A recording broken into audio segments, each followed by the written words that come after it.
Hello, my friend, and welcome back to Sleepy Shelf with Oliver.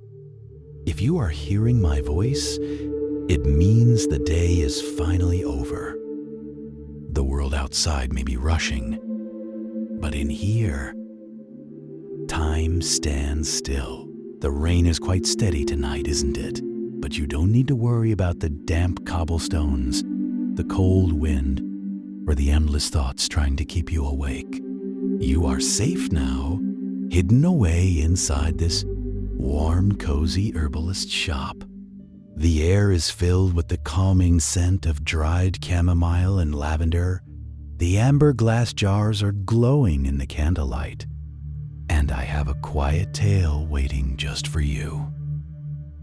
So, sink into your pillows, close your eyes, take a slow, deep breath, and let the gentle rain wash the world away. The rain is falling softly tonight, not the kind of rain that rushes and blusters and demands your attention, but the quiet kind, the kind that seems to have always been falling, as though the sky simply decided, at some gentle hour, to let go. A slow, patient release. A sigh stretched across the whole of London. You are walking. There is no hurry in your step. There is no place you must be. No appointment pressing against the clock. No one waiting for you in any urgent way. You are simply moving through the night, and the night is receiving you. And that is more than enough. The cobblestones beneath your feet are dark and wet, each one polished by the rain into something almost luminous.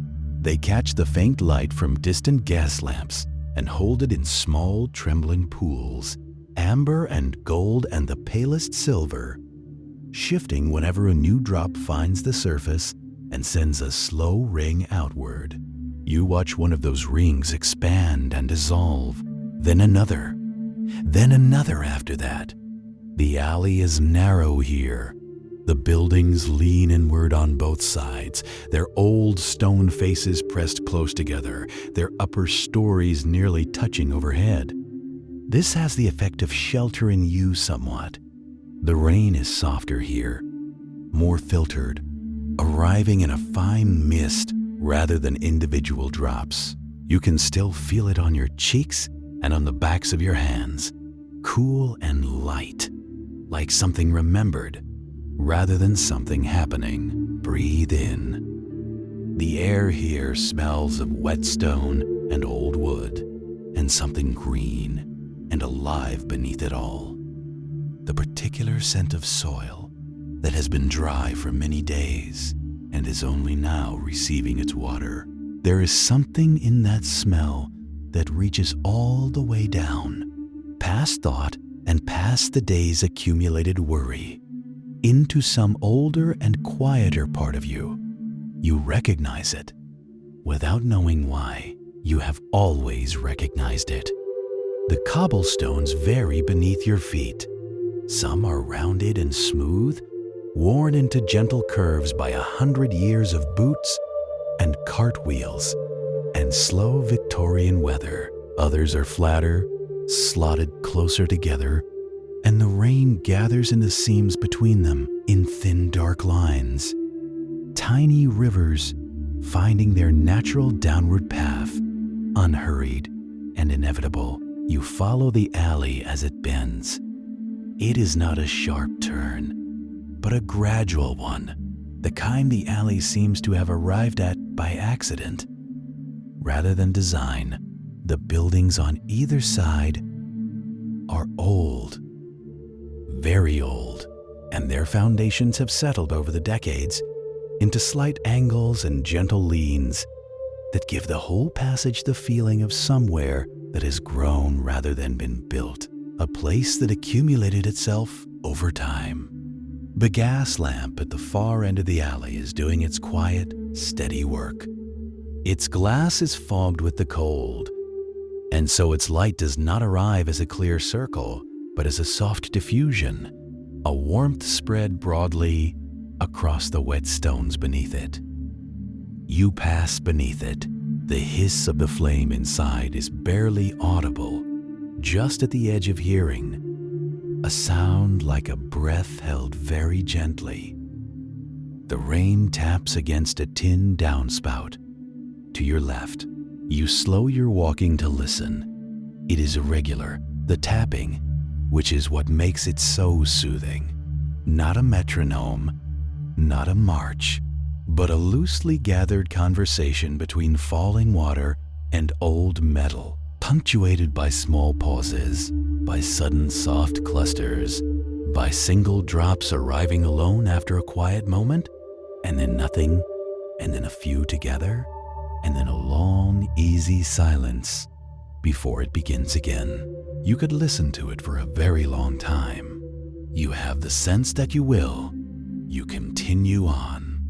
There are window boxes on one of the buildings, wooden ones, dark with moisture, holding the remnants of what must have been summer herbs. Most of the growth has gone to dry stalks now, but the rain is releasing something from them even so. You smell it as you pass. There is rosemary in it, faintly. Something else beneath that. Something sweeter, rounder, lavender perhaps.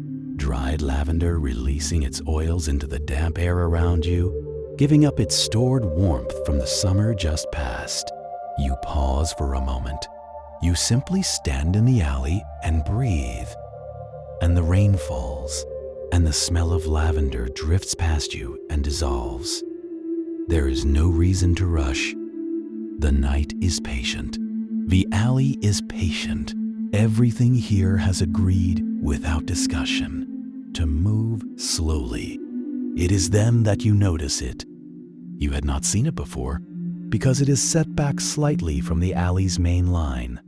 A shallow alcove, barely wider than a doorway, where the old building's face steps back just enough to create a small private threshold. And in that threshold, at the level of your chest, there is a window. And behind that window, behind glass that is old and slightly uneven, the kind of glass that distorts the view in the gentlest way, the way water distorts what lies beneath it, there is a light. It is amber, not the sharp brightness of a modern lamp, and not the cold blue light of the street. This is warm and deep, the color of honey held to candlelight, the color of a fire seen through closed eyelids. It pulls against the inside of the glass and spills outward into the alley in a gentle fan shape, reaching perhaps 2 feet along the wet cobblestones before it dissolves into the broader dark. You step closer. The glass is indeed old. You can see the slight waviness in it now, the way it bends the amber light into slow, undulating shapes. Behind it, forms are indistinct. There are shelves, you think. Many shelves reaching up into the warm dark above, lined with shapes that might be bottles, might be jars, might be bundles of dried things hanging from hooks or stacked in careful arrangements. It is difficult to say precisely. The glass keeps the interior as a kind of soft suggestion rather than a clear declaration, but the warmth of it is unmistakable. And then the smell reaches you. It has been seeping out around the edges of the old window frame, finding the gaps in the wood that years of gentle shrinking have opened, carrying with it something that seems to belong to an entirely different world than the cold, open air of the alley. You smell earth, deep, dark, the kind that lives several inches below the surface. You smell dried lavender again, stronger now and more concentrated. You smell something resinous and woody, like the inside of a cedar chest, something faintly sweet and green, something you cannot name but that makes your shoulders lower by a degree. You have been holding them tighter than you knew. You let them fall. The rain is still tapping against the tin downspout behind you. The gas lamp at the alley's turn is still diffusing its soft light across the wet stones. Somewhere very distant, at the edge of the city's nighttime breath, there is the low rolling sound of a carriage on a broader street, and then it fades, and the alley is quiet again, except for the rain. You look at the window. There is a small sign above the alcove, mounted to the stone face of the building. It is very old wood, painted in lettering that was once dark green and is now more gray-green. The paint raised slightly at the edges, where time and weather have worked it loose. The lettering is careful and deliberate, the hand of someone who meant what they were saying. Fennekin Daughters, Herbalists, Est, 1847. Below that, in slightly smaller letters, words that are barely legible through the accumulated decades. Open at all hours for those who have need of quiet remedies. You read it twice, then a third time, very slowly. The rain falls on the cobblestones. The amber light rests against the old glass. The smell of lavender and earth and cedarwood moves through the cold air around you. Your feet are still. Your hands are still. Your breath is finding its own slow rhythm without any instruction from you. You are going to go inside, but not yet. For a little while longer, you simply stand in the alley and let the warmth of that golden window reach you. Let the rain do its quiet, faithful work against the stones. Let the night be what it is, dark and soft and full of small sounds. And let yourself be held inside it, completely unhurried, completely safe, with nowhere else to be but here in this hidden alley, in the rain, in the amber light, just here, just breathing. Close your eyes. Outside, the evening mist is curling around the cold iron of Whispering Gate, silencing the world. But step inside the old post office and leave the chill behind. Breathe in the comforting scent of wood smoke, sweet apple cider, and melting crimson wax. Listen to the heavy, soothing rustle of thick parchment and the slow, hypnotic ticking of the antique clock on the wall. Every letter is sorted. The day is done. You are safe here. Let the warmth settle over you. It is time to rest. Part 1. Arrival at Whispering Gate. The road had been long. Not long in any way that troubled the bones, though the bones had their own quiet complaints by now, but long in the way that all roads become long when the light begins to leave them. When the hedgerows lose their color and soften into silhouette, when the world narrows gently, the way a river narrows before it finds its estuary, and everything around you seems to lean inward, pressing softly, the way a heavy blanket presses when you pull it up around your shoulders in the very first moments of evening. The traveler had come from somewhere far enough away that it no longer mattered where.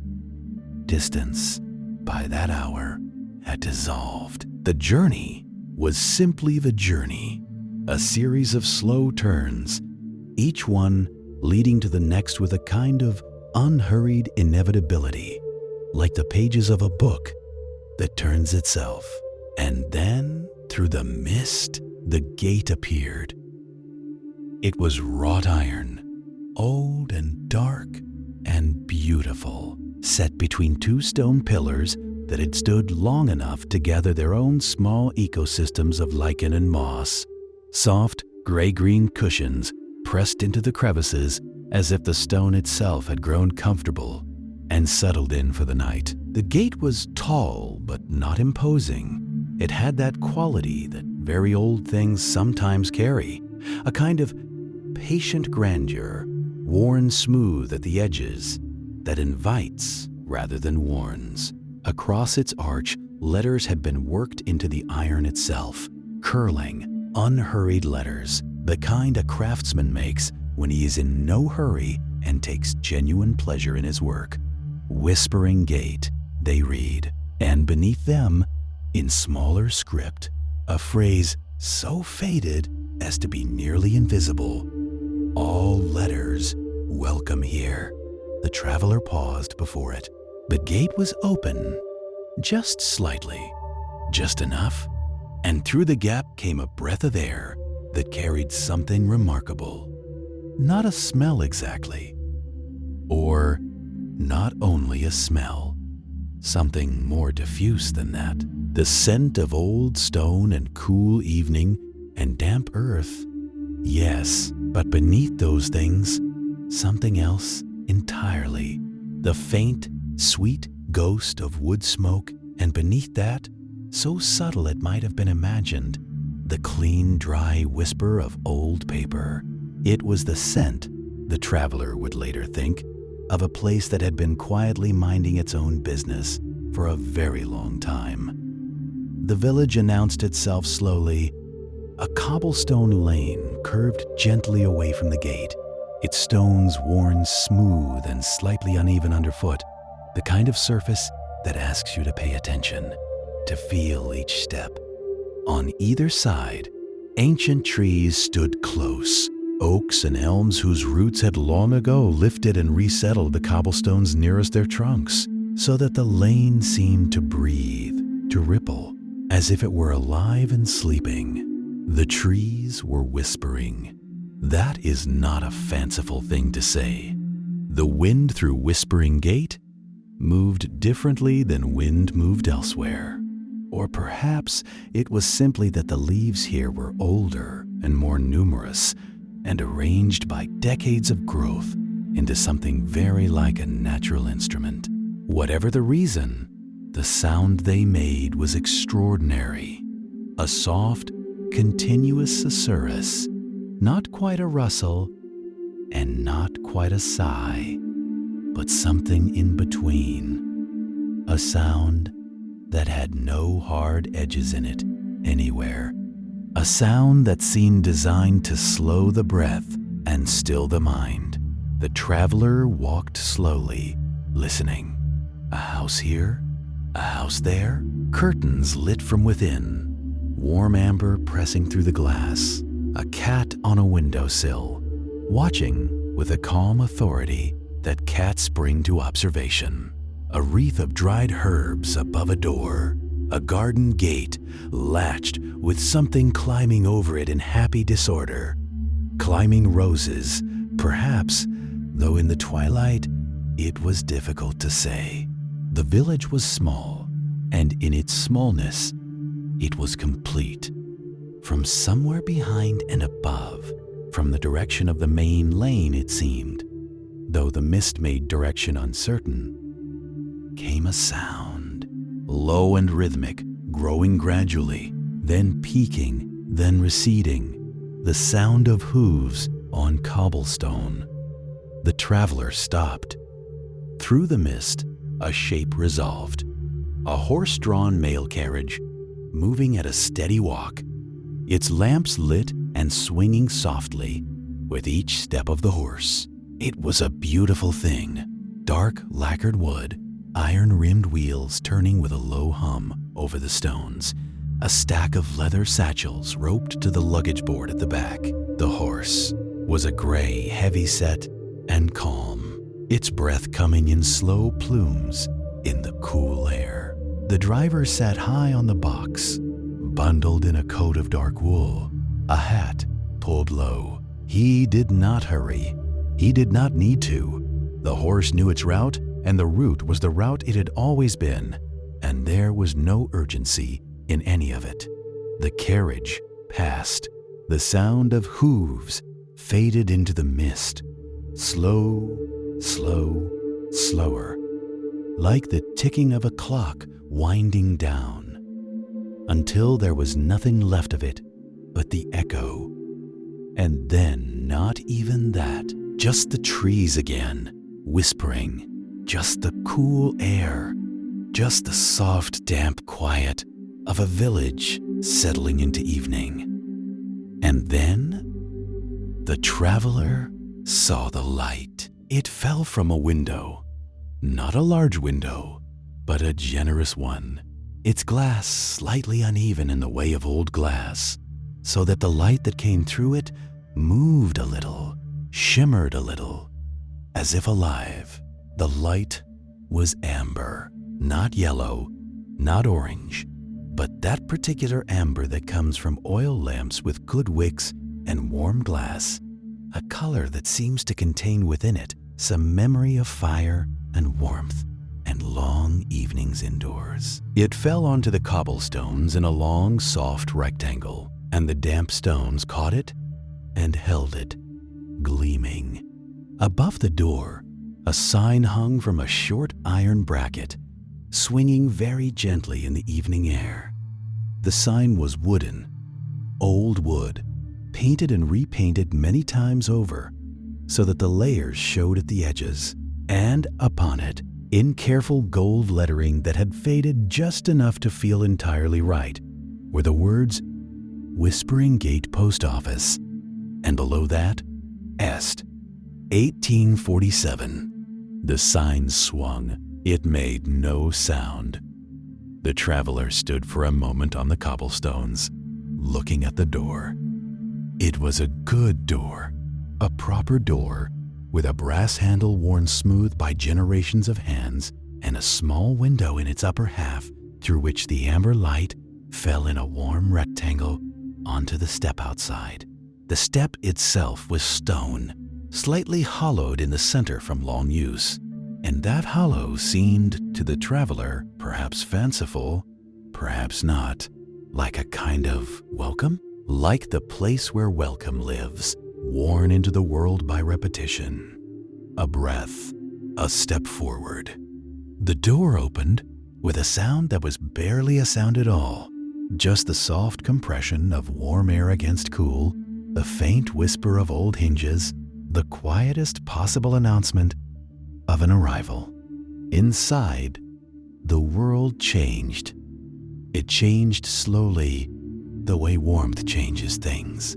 Gradually, from the outside in, the cold of the evening fell away first from the face, then from the hands, then from the chest, until the whole body had adjusted and settled into the ambient warmth of the room the way a stone settles into riverbed. The room was not large, but it was full. Floor to ceiling on the left-hand wall ran wooden pigeonholes, dozens of them, perhaps hundreds, arranged in a grid so precise and yet so gently aged that they seemed to have grown there rather than been constructed. Each pigeonhole was a small dark square of shadow, and in each shadow, nested letters, folded paper and sealed envelopes, fat parcels and thin notes, everything waiting with the particular patience of correspondence. On the right, shelves bore their own orderly burdens, leather-bound books with labels on their spines, stacks of brown parcel paper tied with twine, brass instruments of measurement and impression, bottles of ink in dark glass, a set of scales, a rack of rubber stamps, everything in its place, everything tended. The scent of the room was extraordinary. It was the smell of old paper, not musty, not stale, but rich and dry, the way antique bookshops smell, the way the inside of a cedar chest smells, with something deeper beneath it, leather, much used and well-conditioned, wood smoke from the small fireplace in the corner, where a fire had been going long enough to have settled into contentment, and something else, fainter. That might have been wax, or might have been ink, or might simply have been the accumulated history of 1,000 letters passing through this room.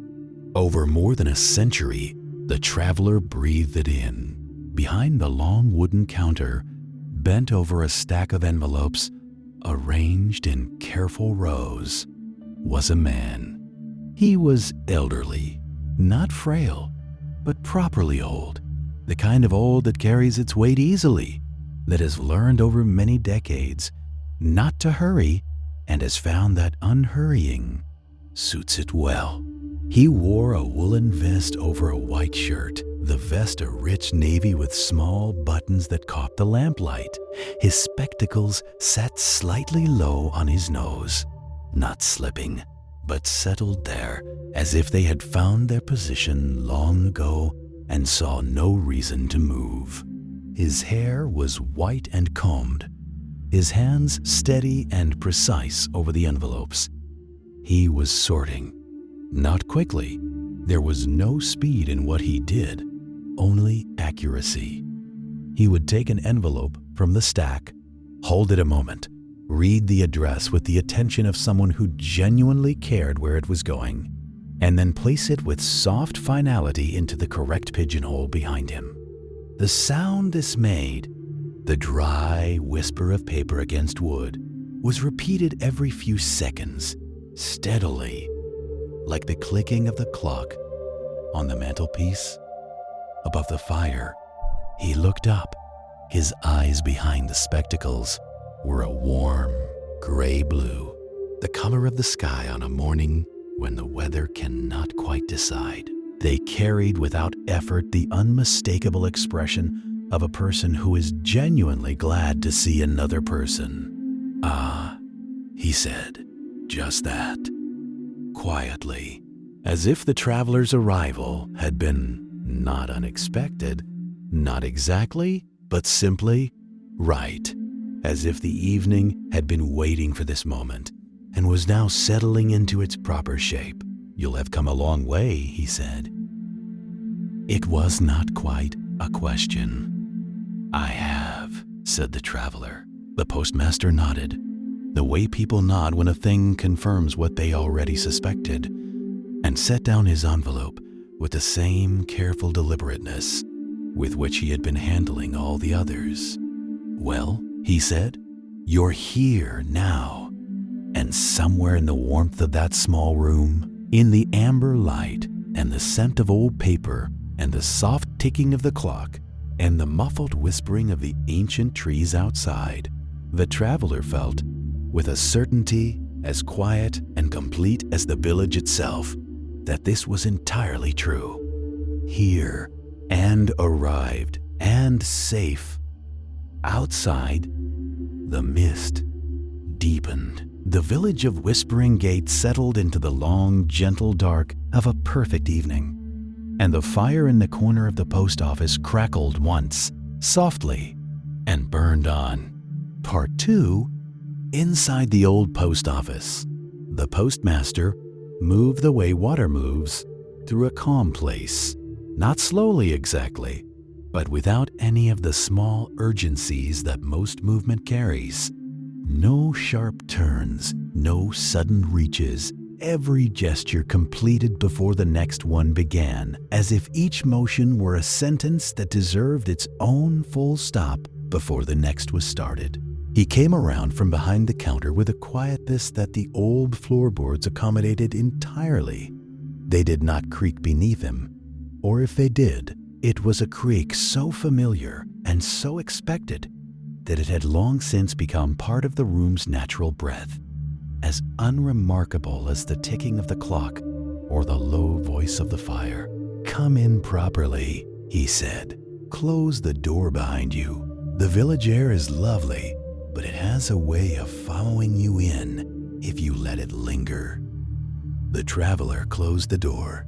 The latch settled into its housing with a sound like a word said quietly at the end of a long sentence, a sound of completion, of closure, of there. The room was even warmer now that the door was shut. The warmth was not the aggressive warmth of a room overheated, but the patient warmth of a space that had been tended carefully over many hours, built up gradually from the fireplace in the corner, until it had reached this precise enveloping temperature. The temperature the traveler thought of a room that has been lived in with intention. The shelves, seen properly now, were extraordinary. They ran from floor to ceiling along the back wall and the wall to the right of the door, broken only by the counter and the fireplace, and two narrow windows whose glass had the old, slightly wavy quality that made the lamplight inside look liquid. The shelves were oak, dark oak, aged to the color of strong tea, and upon them, in an order that was immediately legible even if its exact logic was not, rested the accumulated correspondence and materials of a very long operation. Part 2. Inside the bookshop. The fire was the heart of it all. It burned in a low iron grate, set into the far wall beneath a mantel of dark wood on which rested a carriage clock, 2 brass candlesticks, and a small earthenware pot of dried lavender that had long since lost its scent but kept its shape perfectly. The coals glowed in slow shifting colors, deep orange, then amber, then a brief bright red where the air reached them, and above them a few small flames moved without urgency, bending and straightening like something quietly breathing. You sat in the left-hand chair and watched the fire and said nothing for a while. There was no need to say anything. Mr. Forsyth had settled into the chair opposite, his cup held in both hands, his spectacles pushed up slightly on his nose, his eyes resting on some middle distance between the fire and the bookshelves. He had the quality, you noticed, of someone entirely at ease with silence. Not a heavy silence, not an awkward one, but the kind that belonged to a room the way the furniture did. Natural, unhurried, simply there. You let your gaze move slowly around the shop. The shelves were extraordinary. They rose from floor to ceiling on every available wall, built of dark oak that had deepened over the years to something almost black at the edges, the grain of the wood visible where the polish had worn thin. The shelves themselves bowed slightly in the middle, not dangerously, but gently, with the comfortable sag of something that has carried a great weight for a very long time, and made peace with it. The books were packed in tightly, their spines outward, and what spines they were! Leather, dark green, burgundy, deep brown, black, cracked along the hinges, and soft at the corners. Cloth covers in faded blues and dusty reds, gilt lettering that caught the firelight when you turned your head just so, throwing up brief flashes of gold from titles half legible with age. Some volumes were fat and imposing, others were slim as a finger, their titles pressed in tiny, careful letters. A few had no titles at all on their spines, only the suggestion of one, worn away to a ghost. Between the books, here and there the keeper had placed small objects, a folded fan of ivory and silk, a magnifying glass in a leather case, a compass with a cracked crystal face, its needle still swinging slowly north, a tiny ceramic figure of a sleeping cat. These objects had the air of things that had arrived in the shop by various routes and simply never left, absorbed into the shelves the way driftwood is absorbed into a riverbank.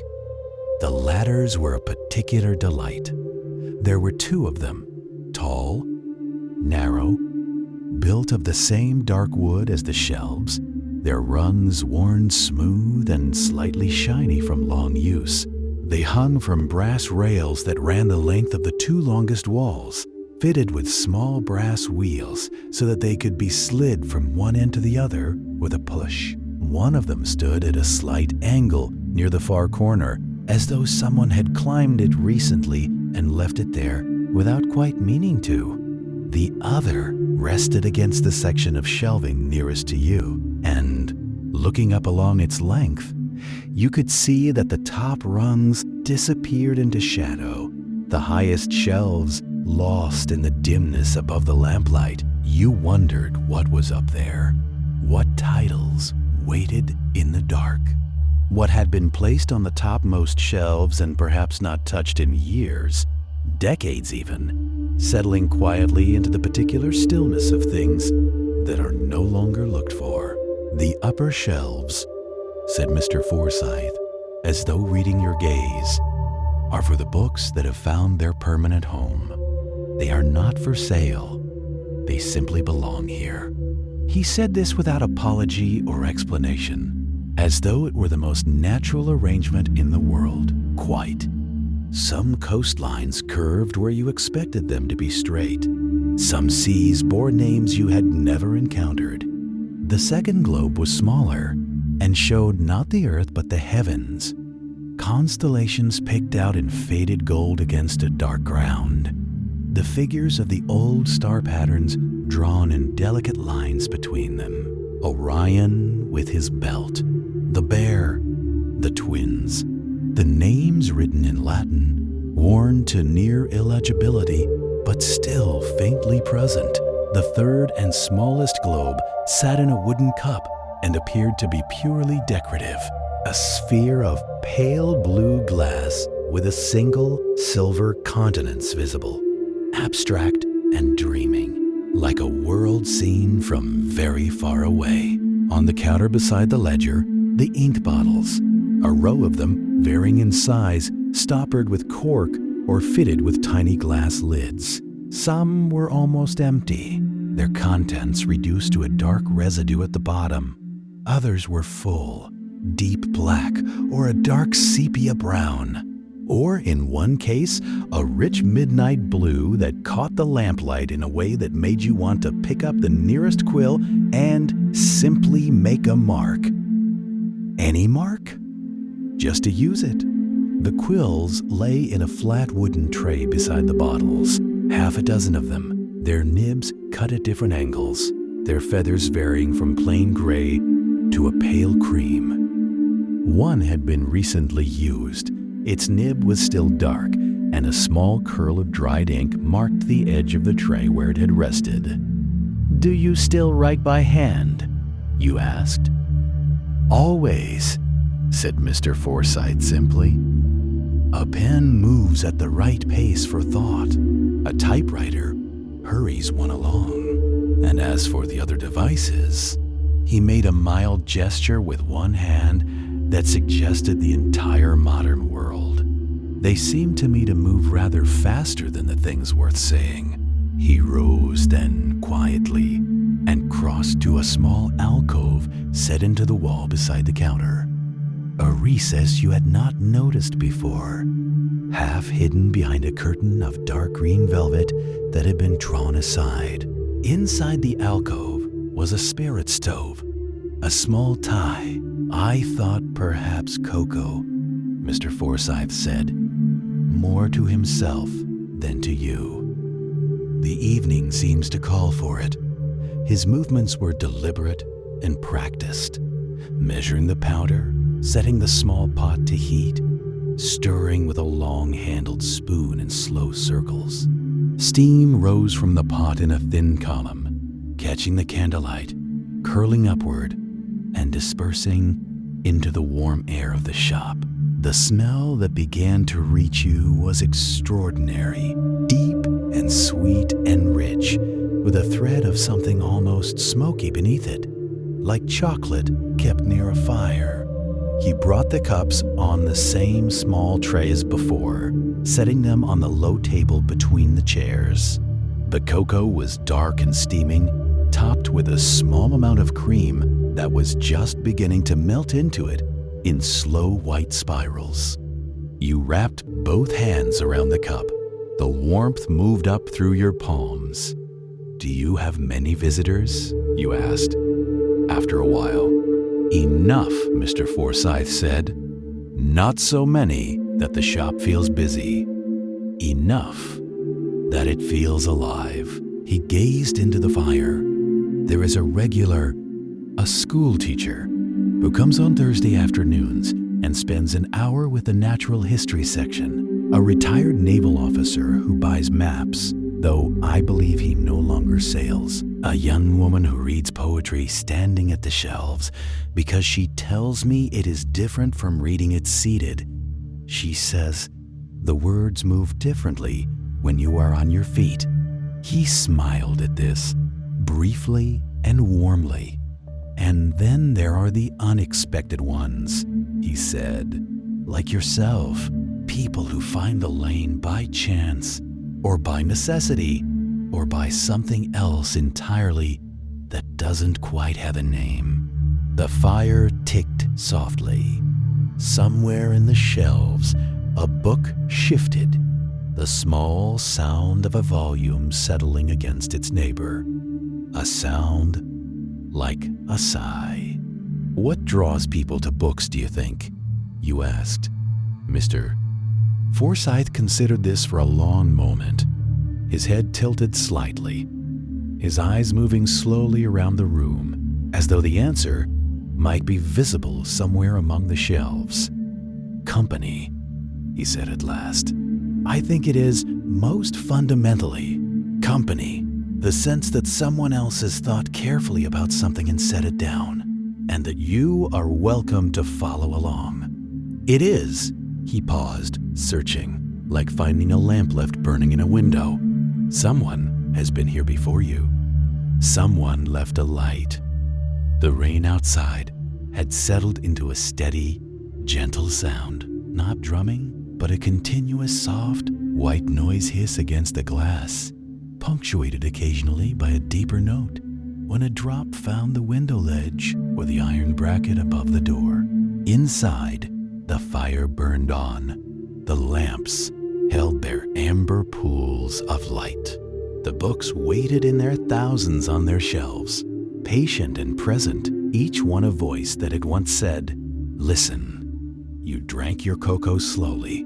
The warmth spread from your hands to your arms, from your arms to your chest, from your chest outward to the edges of you, finding all the cold, tired places and attending to them, one by one, without fuss. And the shop held its breath around you, softly, the way a cupped hand holds a small warm thing, keeping the wind away.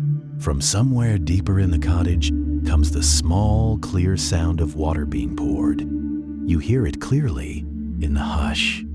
The liquid sound of water filling a kettle, unhurried, the pitch rising gradually as the vessel fills, and then a soft metallic clink as the kettle is set upon the hob, and then the very faint, low sigh of heat beginning its slow work.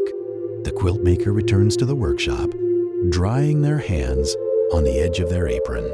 Chamomile, they say, by way of explanation, and you nod, and that is the whole of the conversation about it. 3 syllables, entirely sufficient. They pull a second, smaller chair from beneath the near work table, a plain wooden chair with a cushion of faded blue tied to its seat, and place it beside your own, close to the fire, and sit down. With the slow, considered movement of someone who does not sit down carelessly, but attends to it, settling into stillness as deliberately as they settle into work. For a little while, neither of you speaks. The fire speaks for you. It crackles, a small, bright crackle, as a piece of wood shifts and releases its stored air in a tiny, quick burst, and then settles back into its low, steady conversation with itself. The sound of it is extraordinary when you attend to it closely. It is not one sound, but many, a continuous layered murmur of soft hisses and ticks and occasional deeper pops, the wood contracting and expanding and giving itself over slowly to the heat, and beneath all of that, the deeper, barely audible sound of the draw, the chimney, breathing the smoke upward into the cold dark above the cottage, patient and unhurried. The platform clock is the large one. the one mounted high on the wall above the timetable boards, its face perhaps 2 feet across, its numerals Roman, its minute hand moving in the particular way of station clocks, whose movements are wound to the same specification as the trains they serve. A precise, measured beat, exactly 1 second apart. Each advance of the second hand, a small, clean click that can be heard at some distance in a quiet station. He winds it from a ladder that he places against the wall with the same care with which he does everything. 7 turns. He descends, looks up at the clock face, adjusts his own pocket watch against it, the small silver one that lives in his waistcoat, which he has carried for many years, and which keeps, he has mentioned, rather better time than it has any right to given its age. There is a fraction of a second between them, perhaps. He notes this with a small nod and adjusts nothing, because a fraction of a second between a pocket watch and a station clock is not a problem. It is simply the difference between 2 instruments that are both doing their best. At mid-morning, between the winding of the last clock and the brewing of midday tea, he feeds the cats. There are 3 of them you have established, a large tabby of indefinite age and unshakable dignity, who lives primarily in the luggage room and has an arrangement with the trunks that suits all parties. A younger tortoiseshell who prefers the engine yard and is often found sitting on the warm brick of the shed walls in the late morning sun, and a small, entirely black cat of unknown provenance who arrived one November several years ago and has never left, and who resides mostly in the first-class waiting room on the green velvet bench nearest the window. He carries the food in a small tin, warmed slightly on the stove, not hot, just the edge off the cold, because it is his view that cats, like travelers, deserve a meal that has been thoughtfully prepared. The tabby appears from behind a trunk the moment the tin is opened, its manner combining urgent interest with a studied attempt at nonchalance. The tortoiseshell must be fetched from the yard, or rather, informed, which consists of the porter standing at the yard door for a moment and saying, quietly, "Mid-morning," as though issuing a gentle reminder of an appointment, after which the cat descends from its wall and arrives in its own time. The black cat is already in the waiting room when you reach it. It is sitting upright on the green velvet in the posture of something that has been informed of nothing and has arrived entirely of its own accord, by coincidence, and would appreciate it if you did not suggest otherwise. The porter sets down the 3 portions on their saucers without comment.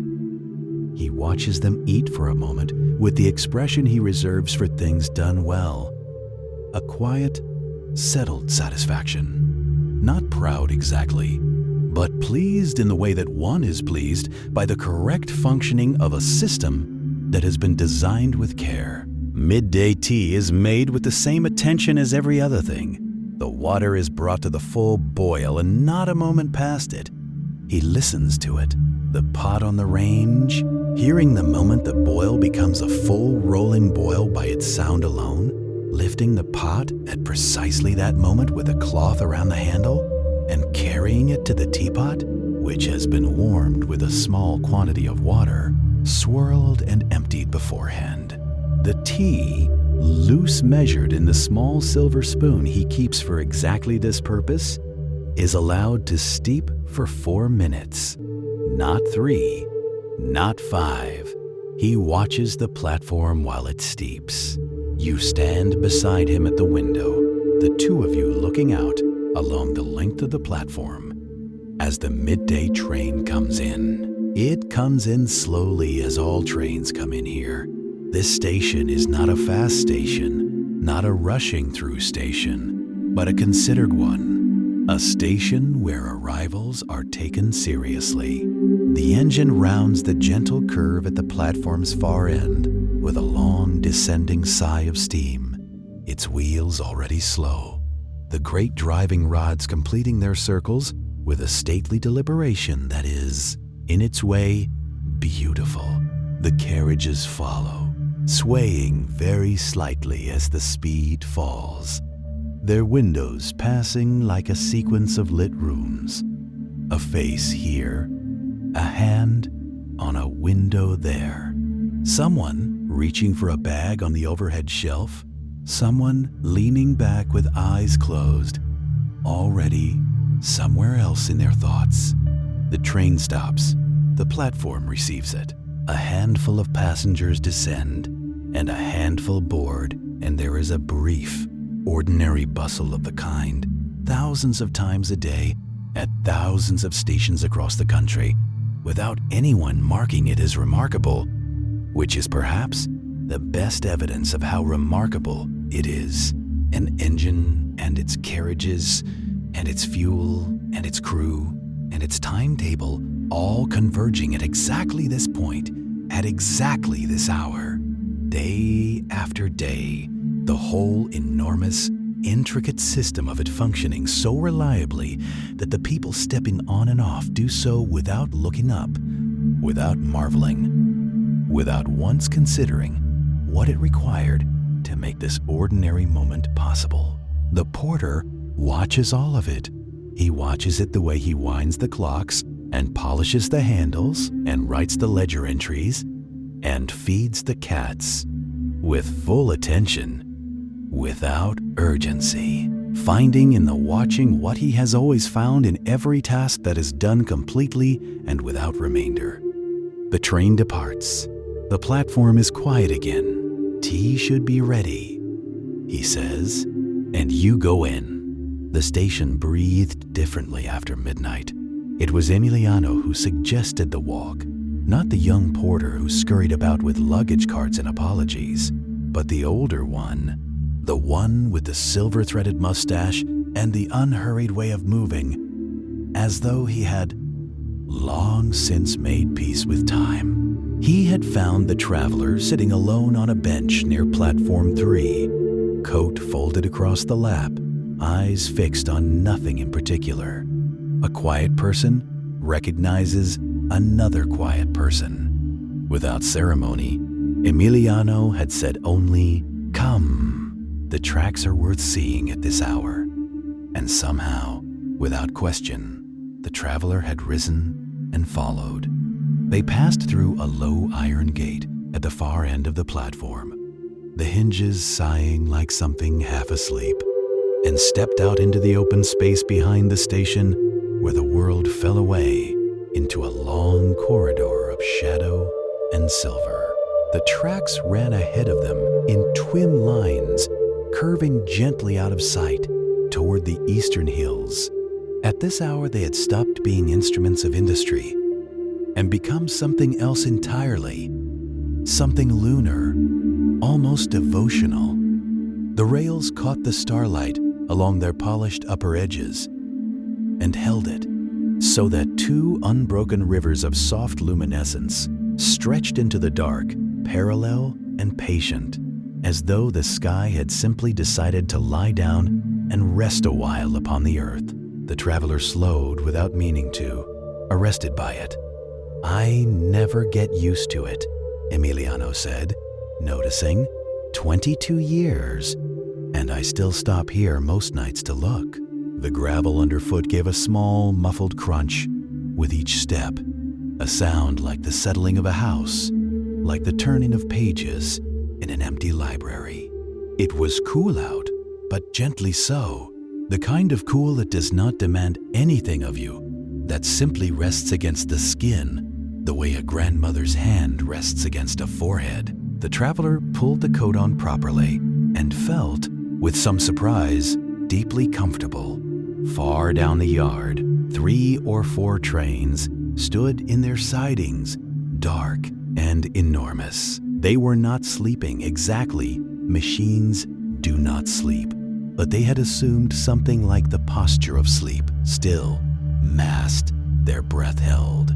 Occasionally, a soft metallic sound drifted up from their direction, a tick or a groan of cooling metal, and the night absorbed it easily, the way still water absorbs a stone. The traveler thought about all the miles those trains had traveled that day, all the windows through which the countryside had poured like a film, unreeling, all the faces momentarily illuminated in their glass reflections. And now this perfect cessation. The station building itself glowed amber behind them. A single lamp on platform 1 swept its yellow circle back and forth in a slow arc, moved by nothing visible, or perhaps by the gentlest of breezes. It caught the edge of a baggage cart, the corner of a sign, the back of a bench, and released each in turn, and the traveler watched it for a long time, hypnotized, the way one watches the beam of a lighthouse from a hillside, not for any practical reason, but because something in the rhythmic sweep answers something rhythmic inside the chest. "Do you think about them?" the traveler asked eventually. "The people who pass through?" Emiliano considered the question without hurry. They had stopped walking by some mutual unspoken agreement and were standing side by side between the rails, which was perhaps not strictly permitted, but felt, at this hour, entirely reasonable. "Every day," he said, "and at night, too, sometimes, but not in a sad way, more like, you know how a river thinks about its water? It doesn't mourn the water that has passed. It is simply made of passing." The traveler turned this over. "I used to want to hold on to things," the traveler said. "Moments, places. I thought if I held tightly enough they wouldn't go. And now?" A pause. Somewhere in the dark, a night bird called once and fell silent. Now I think the holding was the problem. I was so busy clutching the moment that I couldn't feel it. Emiliano made a small sound of agreement, warm and unperforming. He reached into his breast pocket and produced 2 wrapped sweets, the kind sold at the station kiosk, hard candies in crinkled paper, and offered one without comment. The traveler accepted it. They unwrapped them in companionable quiet, the paper crinkling loudly and absurdly in the stillness, and both of them smiled at the sound. They walked on. The gravel gave way briefly to packed earth, then back to gravel again, each texture speaking its own particular word beneath the feet. The stars above were extraordinary, this far from the main platforms. Away from even the station's modest light, they arrived in multitudes, crowded and careless, spilled like sugar across a dark cloth. The traveler tipped the head back and felt the familiar ancient sensation. Smallness without sadness, the loosening of something knotted behind the sternum. "I used to think," Emiliano said, "that the purpose of travel was the destination. That all this, the waiting, the passing through, was simply the price you paid. And now?" He gestured unhurriedly at the space around them, at the rails holding their stolen starlight, at the distant amber glow of the station, at the gravel, the cool air, the resting trains, the lamplight making its patient revolutions. "Now I think this is the destination," he said. "All of it, every between place, every in-between hour." The traveler felt something shift, quietly and without drama, the way a door that has been stuck for a long season finally swings open on a warm day, not with any great force, just with ease, and a sense of having always been about to. Gratitude arrived in the way it sometimes does at night, not as a thought, but as a sensation, warm and spreading, beginning somewhere below the ribs and moving upward. Gratitude for this walk, unplanned and unscheduled, for the porter who had simply said come and meant it, for the rails and their light keeping, for the night bird, for the candy wrapper's crinkle, For the specific cool of this specific air? For being here at all, in this between place, in this between hour? They turned back eventually, neither of them announcing the decision. The station drew them gently. Its amber windows, like the windows of a house one has lived in for a long time and loves without always noticing. The lamp was still sweeping its slow arc across Platform 1. A night train was being readied somewhere in the distance. The traveler could hear the first stirrings, the low, purposeful sounds of something large, remembering its function. At the gate, Emiliano held it open, and the hinges sighed again. "Thank you," the traveler said. It was not enough, and was exactly enough. The old porter smiled, not the professional smile he deployed for passengers with questions and complaints, but a smaller, quieter one, worn only in certain hours. "Sleep well," he said. "The morning trains are kind ones." The traveler walked back through the station, past the dozing ticket windows, the dark kiosk, the benches where strangers had sat and would sit again, and found the small room beyond Platform 4 that had been arranged for the night. The sheets were cool and plain. The window looked out on the yard, and there, just visible from the pillow, the two rails still ran their quiet course into the dark, still holding what starlight they had been given, steady and unhurried, going nowhere and everywhere at once. The traveler closed both eyes, and for perhaps the first time in a very long journey, felt no need to be anywhere else. Outside, the lamp went on sweeping. The gravel settled. The trains breathed their slow, metallic breath, and the night held everything gently, the way it always does, like cupped hands full of water, careful not to spill. Part 1. The Storm in the Beacon. Close your eyes. Take a slow, deep breath. Let your body grow heavy. The path along the cliffs had no name on any map you had ever seen. It wound itself between the grass and the granite, between the high land and the place where the land simply stopped, where it gave way to the ocean, hundreds of feet below. On a clear afternoon, you might have walked it easily, taking note of the way the heather grew low and violet-colored against a pale stone, or how the gulls hung suspended in the updraft without so much as moving a single feather. But it was not a clear afternoon. It was the deep, churning middle of a night in late autumn, and the storm had been building for hours. You had been walking for a long time. Long enough that the cold had moved past being something you felt and had become, instead, something you simply were. A cold thing, moving through a cold world, one slow step at a time. Your coat was soaked entirely through. You could feel it against your shoulders, against your arms, heavy as something pulled from the sea. The rain came sideways, the way it always does on a coastline in a true storm, not falling so much as thrown, carried by a wind that seemed to have no patience for anything that dared to stand upright in its path. The wind was loud. That is perhaps the gentlest way to put it. It was the kind of loud that lives below sound, that moves through you rather than around you. A deep, resonant howling that pressed against the eardrums and filled the chest. It came in great surging waves of noise. A roar, a lull, another roar, and beneath it, steady and enormous, was the voice of the ocean itself.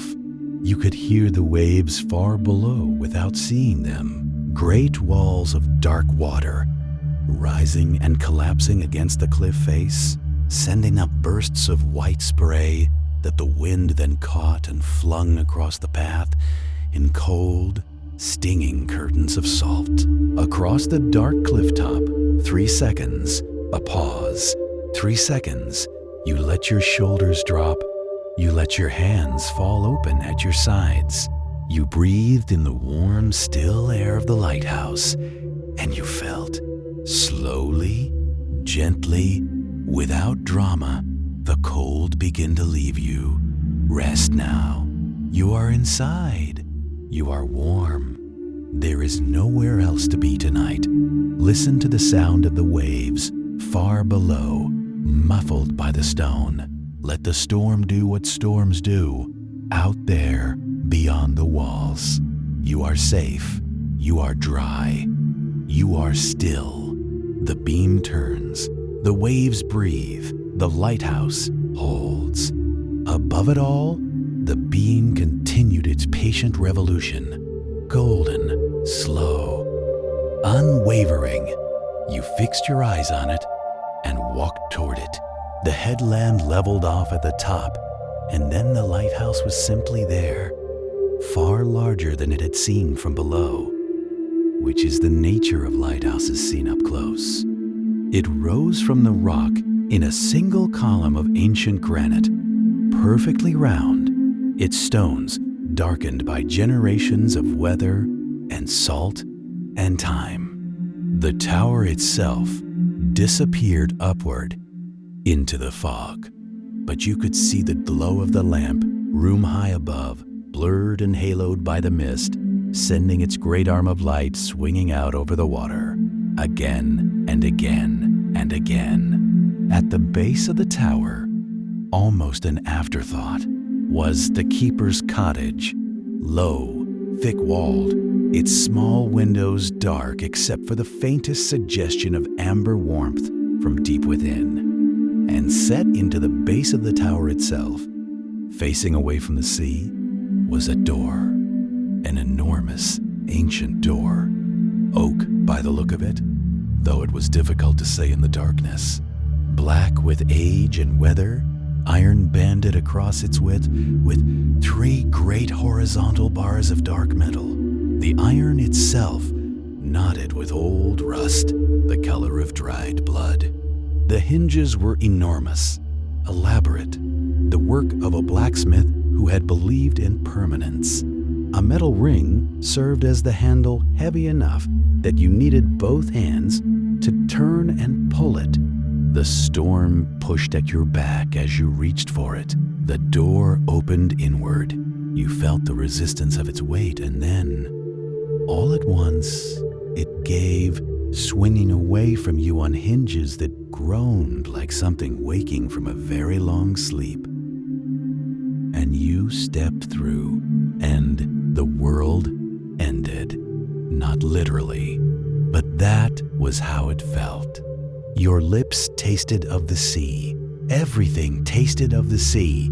The path turned and climbed and turned again. You kept walking. It was the light that stopped you. Not immediately. It came slowly, the way most important things do. First, there was a vague brightness at the edge of your vision, something paler than the surrounding dark. You almost dismissed it. But then it moved. A long, slow sweep of golden light, immensely wide, passing through the fog above you like a hand drawing itself across a window. It lasted only a few seconds before it was gone, swallowed back into the gray. Then it returned. The same slow arc, the same deep, warm gold, extraordinary against the wet black of the sky, the kind of gold that seems to come from somewhere very old. Something burning with absolute patience. It swept through the fog, and for just a moment it illuminated the path ahead of you, the cliff edge to the left, the churning silver white of the sea below, and there, high above, at the crest of the rocky headland, the outline of a tower, a lighthouse. You stood very still and watched it complete its arc, vanish, and return again. 3 seconds of vanishing. 3 seconds again. Slow, steady, reliable as breathing. Something loosened in your chest that you had not known was tight. The path rose steeply toward the headland, and the wind fought you for every step of it. At times it came directly at you from the sea, a wall of force so total that you had to lean into it, pressing forward through the resistance, the way you might push through deep water. The rain lashed at your face. The salt spray came in cold, intermittent bursts. The grass on either side of the path bent nearly flat, trembling and whipping without pause. The clock somewhere in the distance has just finished its long, low counting. 12 strokes, each one softer than the last, dissolving into the cold night air like breath on a winter window. The last echo fades, and what remains is silence. Not the hard silence of empty spaces, but the deep, padded silence of a world that has simply decided to rest. You are here now. You have arrived. The station opens before you. Slowly, the way a dream opens. Not all at once, but in layers, each one settling gently over the last. There is the smell first. Coal smoke and iron, cold stone and something sweetly floral. Perhaps from a window box somewhere above the arching entrance, a last brave cluster of late-season roses, refusing to acknowledge the lateness of the hour. The smell is old and kind. It asks nothing of you. It simply surrounds you, the way a favorite coat surrounds you when you lift it from its hook on a winter evening. Your footsteps slow as you pass beneath the great entrance arch. The arch is iron and stone, impossibly tall, dressed along its crown in scrollwork that the lamplight cannot quite fully illuminate. There are suggestions of leaves up there, and perhaps birds, half-seen shapes that may be flowers or faces or clouds, all softened by decades of soot and weather into something beautifully indistinct. You don't need to see it clearly. It is enough to know it is there above you, solid and patient, holding the roof of the world up just so, the way it has for more years than either of you can count. Beneath it, you step onto the platform. The platform stretches away on both sides, its stone flags worn smooth and pale, polished by the passing of 10,000 journeys, into something almost luminous. The gas lamps stand in a long row, each one casting its own small, warm kingdom of amber light. And between each lamp, soft shadows pool and breathe. The shadows do not feel dark here. They feel restful, the way shadows in a beloved room feel restful, familiar, gentle, simply the absence of something that was never needed. To your left and to your right, the locomotives sleep. There are two of them on the near tracks, great iron creatures settled into stillness, their boilers cooling now, ticking very softly in the deep quiet, the way a cast iron stove ticks after the last log has been laid. From one, a long exhalation of pale steam drifts upward and sideways, moving slowly across the lamplight through the cold air, unfurling as it rises until it becomes nothing, or rather, until it becomes part of the air itself, indistinguishable, released. You watch it go. There is no hurry. There is nowhere to be except exactly here. The steam drifts and thins and vanishes. The station holds its breath. Your own breathing, you notice, has grown slower. It seems to have taken its rhythm from the station, from the long, unhurried intervals between sounds, the faint tick of cooling iron, the distant murmur of something, a sleeping pigeon perhaps, shifting in the ironwork far above, the soft groan of a timber somewhere in the old station master's office, the building settling into the night the way old buildings do, flexing and relaxing, breathing in their own patient way. You set your bag down, not because you must, but because it seems right. The bag belongs on the pale stone floor of this platform. At this hour, in this pool of amber lamplight, it has arrived where it was always going. So, perhaps, have you. Its light is warmer than the gas lamps, a deeper gold, almost amber, almost honey, and it moves with the gentle rhythm of the walking figure who carries it. As the figure draws closer, the light begins to resolve him. A man of middle age and comfortable bearing, dressed in the deep navy of a station porter's coat, its brass buttons each catching and returning the lantern light with a small, warm wink.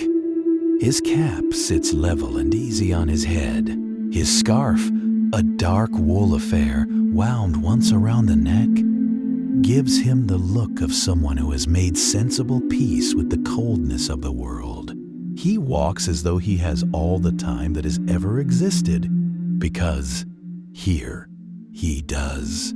As he reaches you, he lifts the lantern just slightly, not to examine you, not to assess or question, simply to see you properly, the way a person raises a lantern to read a welcome sign.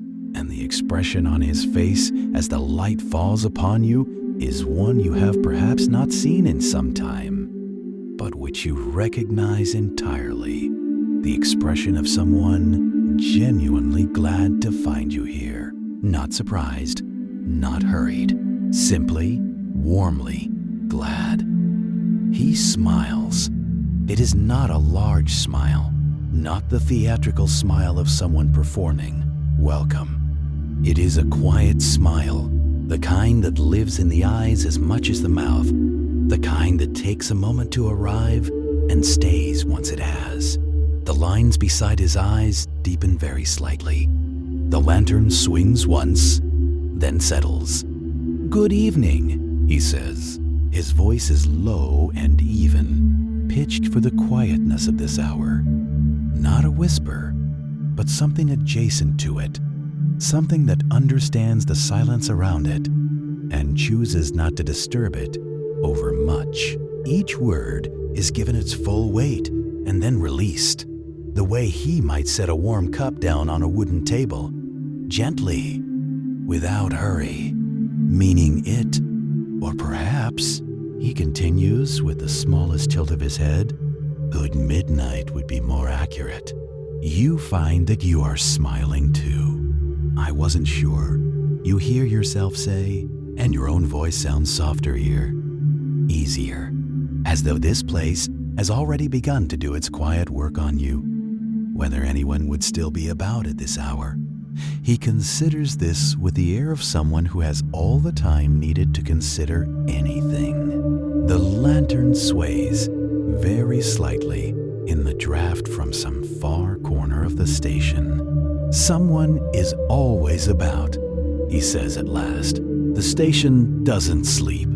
Not entirely. It rests. It breathes. There is a difference.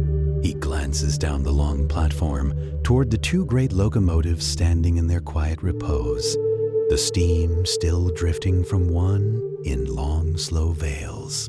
Like them, engines at rest are not engines stopped. There is still warmth in the iron, still life.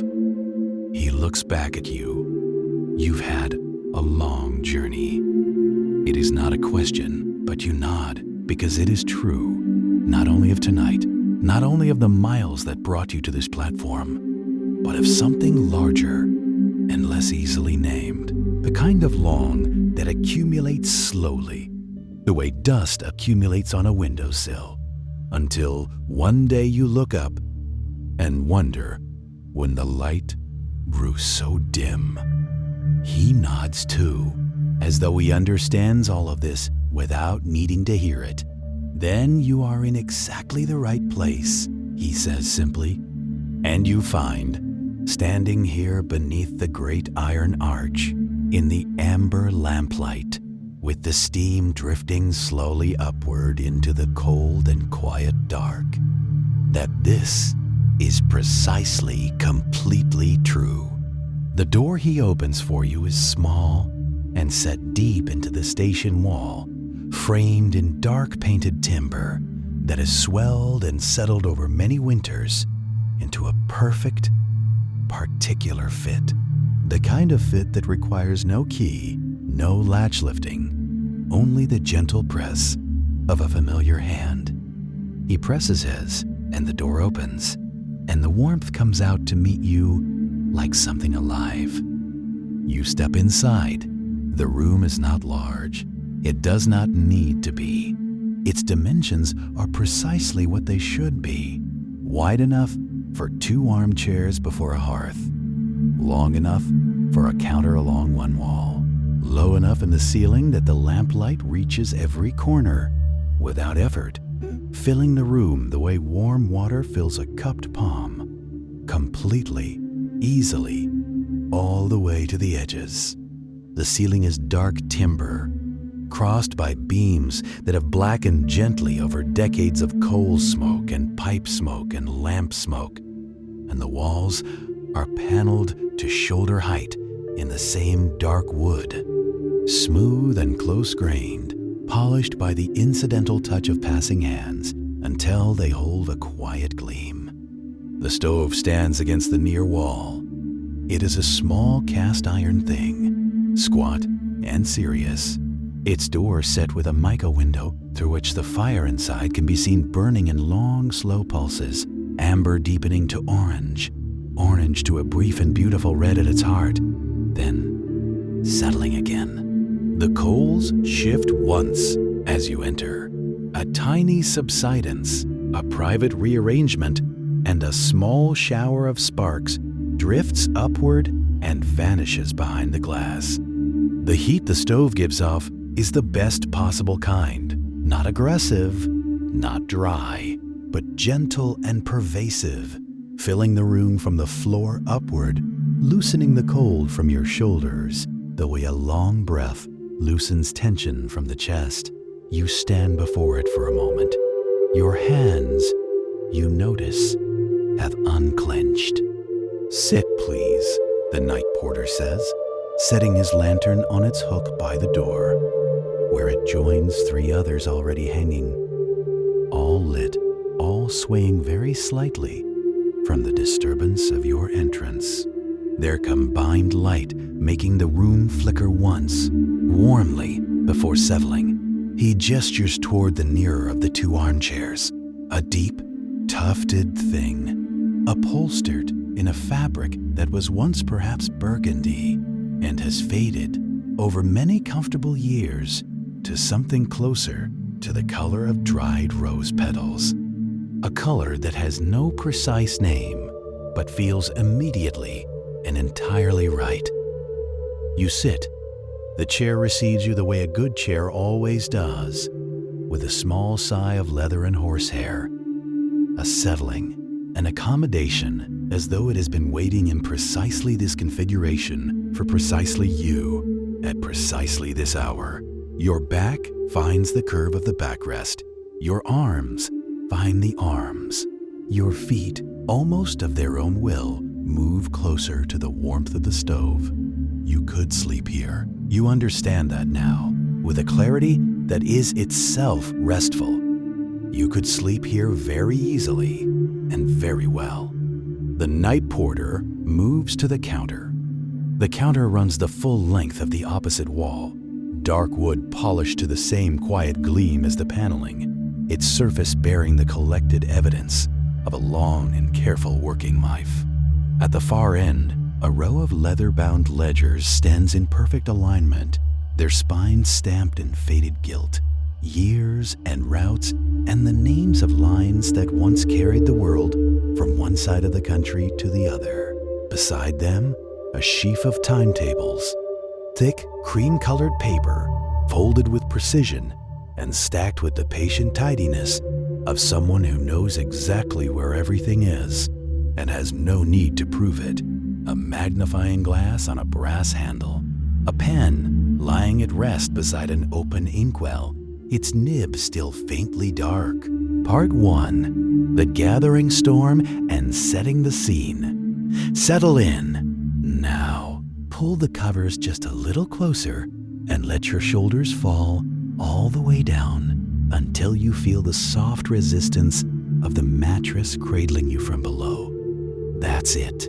There is nowhere you need to be tonight. No task left undone that cannot wait until morning. The world outside can carry on without you for a little while, and you have earned this. This quiet, this stillness, this particular kind of surrender that only comes in the last hours of a long and honest day. My name is Oliver, and I will be here with you tonight, every step of the way. Tonight, we are going somewhere very far from here. We are going back, a long way back, to a place that exists now only in memory and imagination, in the yellowed pages of old books, and the particular smell of a house that has stood through many winters. We are going to London. Not the London of today, with its noise and its brightness and its endless hurrying. No, we are going to a London of long ago, to the final years of the 19th century, when the streets were lit by gaslight and the evening settled in early and deep, and when a man might spend an entire autumn night in his study without once feeling that he was missing anything at all. It is November. The year is 1893. The city has spent the whole of the day pulling its collar up against the cold. By afternoon, the sky had taken on that particular color, not quite gray, not quite violet, that Londoners of the time knew all too well. It was the color of a sky that had made a decision. The vendors on the Strand had watched it thoughtfully and begun covering their wares. The carriage drivers had clicked their tongues and urged their horses a little faster.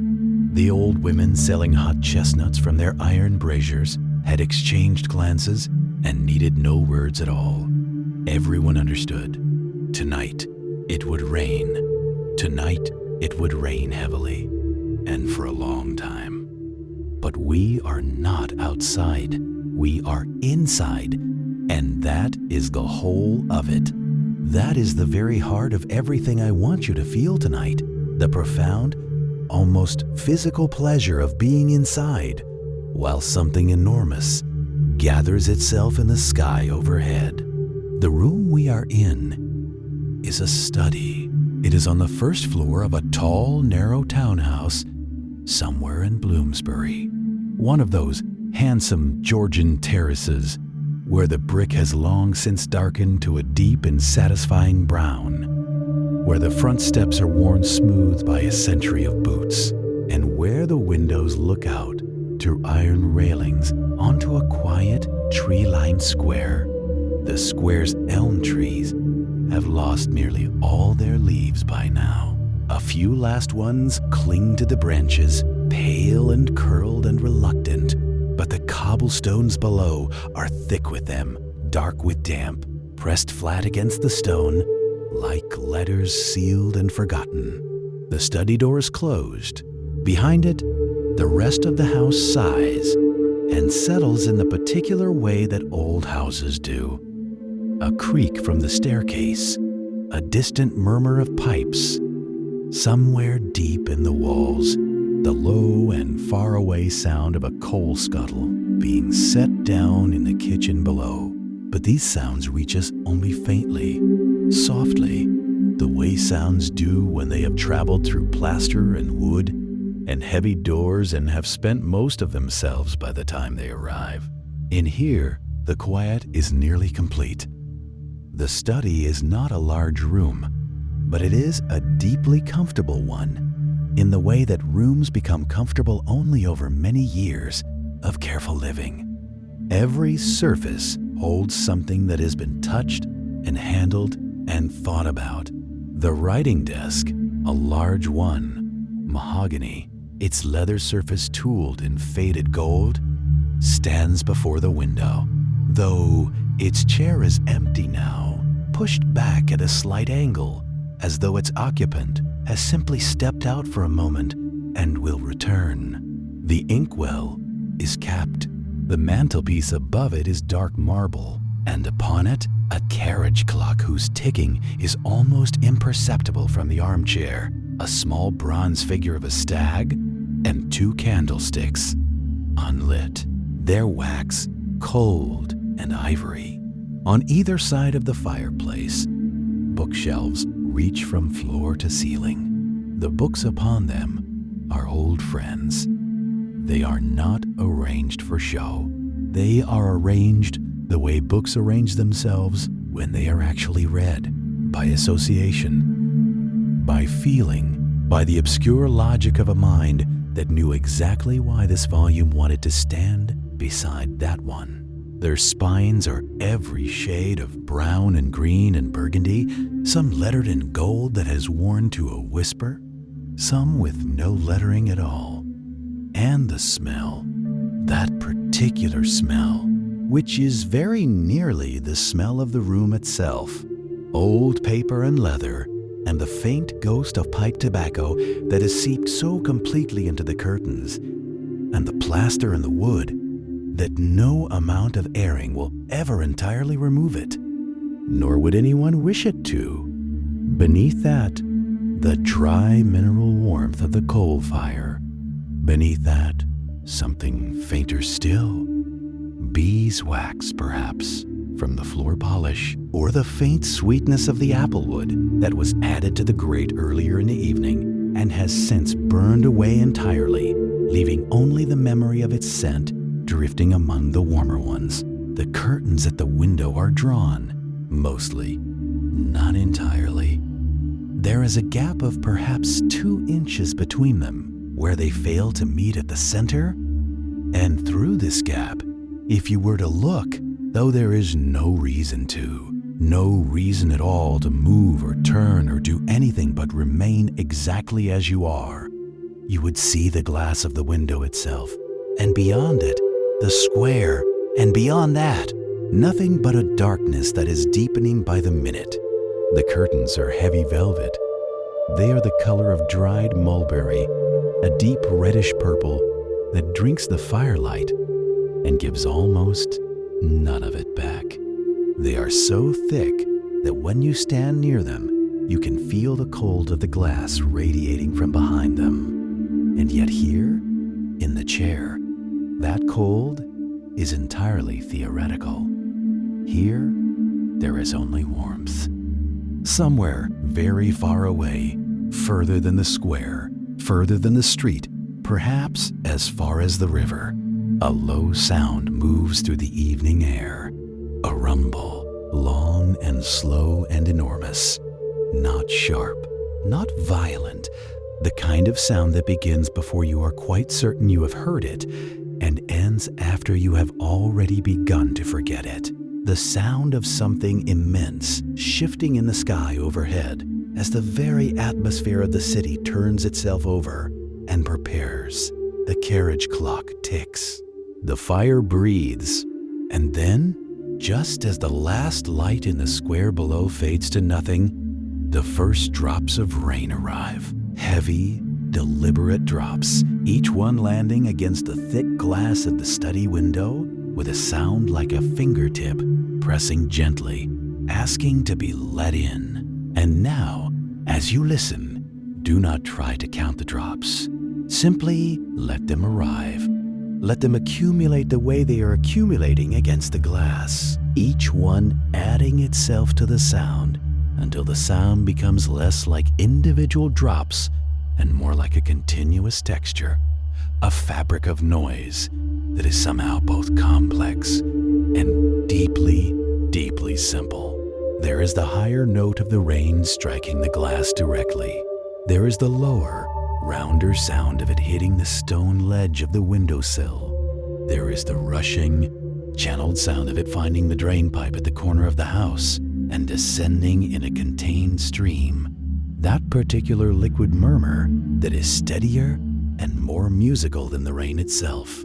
And beneath all of it, beneath and behind and inside all of it, the cobblestones of the square below are receiving the rain in the way that wet stone receives things.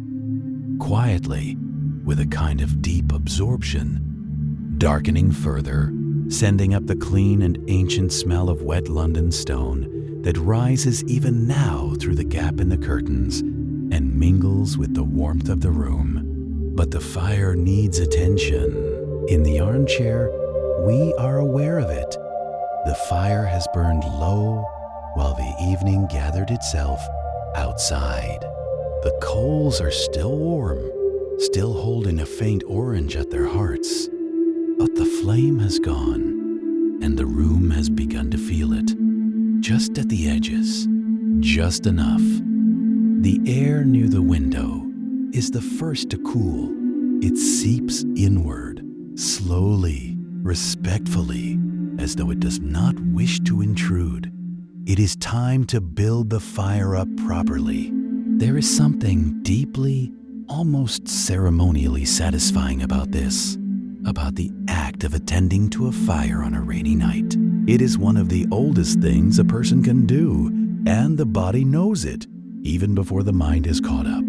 There is a box of kindling on the hearth, thin, dry sticks of wood. Pine, perhaps, split very fine, the palest straw color where they were cut. They have been sitting beside the fire all day and are warm already, warm and dry in the particular way that makes them almost eager. Beside them, a small coal scuttle, and beside that, a brass box whose hinged lid opens on a supply of long matches, the proper kind, the Victorian kind, with a thick red head and a long pale stem of pine. The first match is taken out with care. It is held for a moment, just a moment, between two fingers, the cold, smooth stem of it, the dense little head. Then it is drawn along the side of the brass striker at the edge of the box, a single deliberate stroke, and the sound of it, that brief, decisive rasp, cuts cleanly through the sound of the rain, bright and sharp and immediate, a sound that belongs entirely to this single second and no other. And then the flame. It blooms at the tip of the match with a tiny, surprised hiss, a quick flare of orange and blue that steadies itself within a heartbeat into a small, composed, upright flame. It leans slightly in the draft from the chimney. It casts a circle of warm light no larger than a cupped hand, but that circle of light is enough to illuminate the underside of the mantelpiece, the small bronze stag, the face of the carriage clock. The clock reads 20 minutes past 9. The kindling is placed with patience, not hurriedly, not carelessly.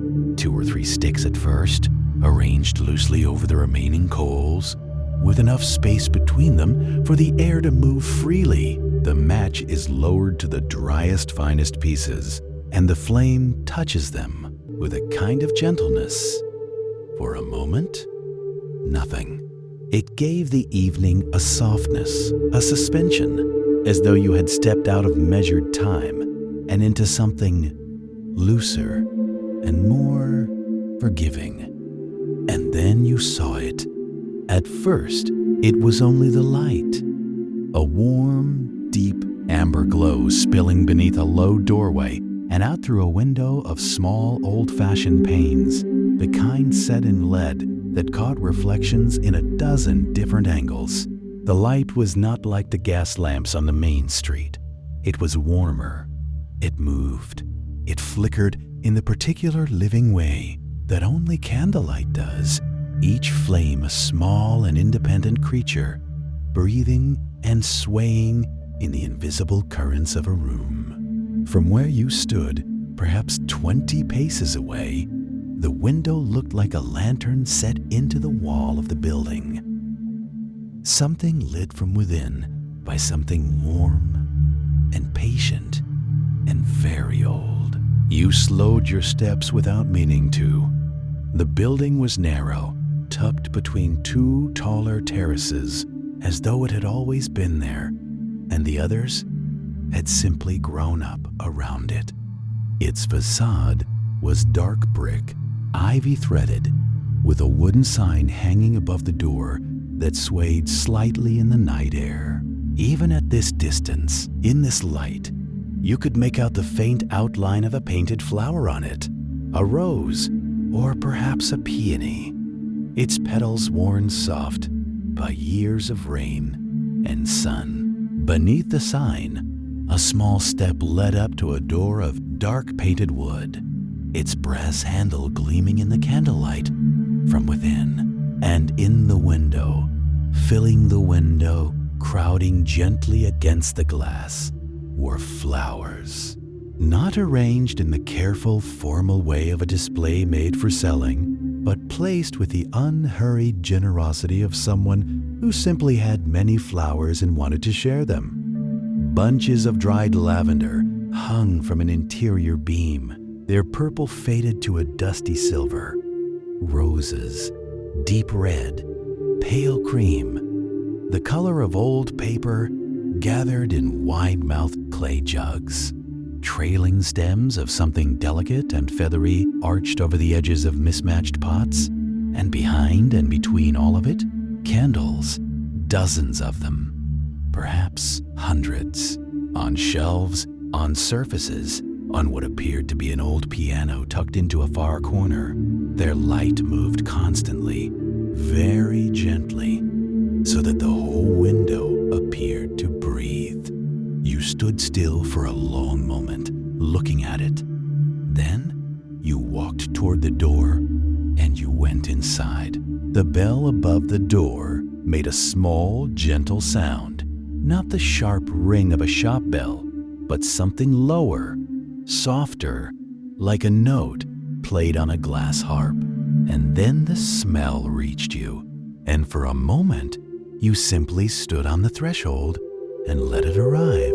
It came in layers, the way all true and complex things do. The first was the cool, clean scent of damp earth, dark and mineral and honest. The smell of a garden after rain, of roots and clay and the deep patience of growing things. Then, rising beneath it, dried lavender, warm and dusty and sweet. A scent that carried something of summer preserved carefully into autumn. A scent that felt, somehow, like remembering. And beneath that, threaded through everything, the living sweetness of roses. Not the sharp synthetic rose of other places, but the deep, rounded, slightly spiced scent of petals opened in cool air. A scent that was quiet and certain and very old. She looked at you with the particular unhurried warmth of someone who is never very surprised to see someone arrive. "Come in out of the mist," she said. Her voice was low and even, the kind that made a room feel smaller in the best possible way, more contained, more sheltered. The evenings have been thick with it lately. October always keeps it close. You said something in reply, something simple, an apology perhaps for the lateness of the hour, or a word of wonder at the shop itself, and she shook her head very slightly, as though apologies were entirely unnecessary here.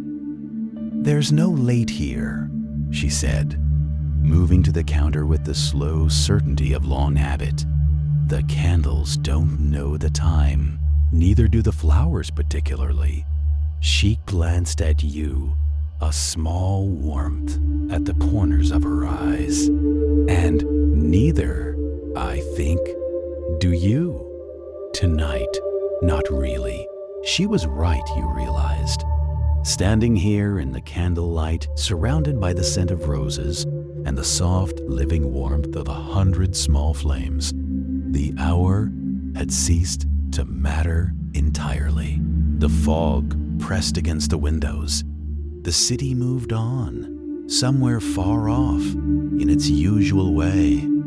But here, inside this narrow room, with its crowded shelves and patient flowers, time had slowed to something very different, to the pace of a candle burning, or a flower opening, or a long, deep breath taken without hurry. You felt your shoulders drop. The florist tilted her head gently toward an old wooden stool beside the counter.